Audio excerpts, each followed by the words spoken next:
가수 김호중 씨가 음주운전 사실을 인정했습니다. 하지만 사고 당시에 술을 얼마나 마셨는지, 어느 정도 취했는지는 밝히지 않았죠.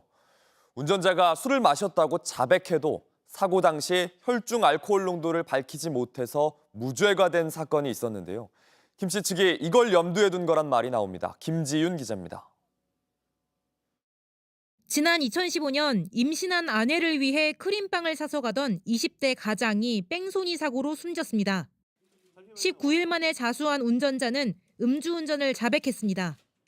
하지만 법원은 음주운전 무죄를 선고했습니다. 사고 당시 혈중 알코올 농도를 추정하는 이른바 위드마크 계산을 신뢰할 수 없다고 했습니다. 법원은 안주와 물을 많이 먹었고 노래를 부르고 춤도 춰 알코올이 더 분해됐을 수도 있는데 고려되지 않았다고 했습니다.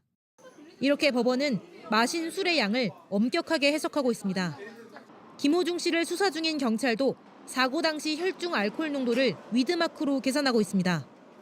하지만 김 씨가 술을 많이 마시진 않았다고 주장하면 크림빵 사건처럼 법원이 위드마크 결과를 인정하지 않을 수도 있는 겁니다. 특히 사고 이후 경기도 숙박업소에서 마신 술 때문에 위드마크 수치가 높은 거라고 주장할 수도 있습니다. 김 씨와 모임을 했던 관련자들을 조사하고 있는 경찰은 이번엔 위드마크를 적용할 만한 충분한 상황이라고 밝혔습니다. JTBC 김지윤입니다.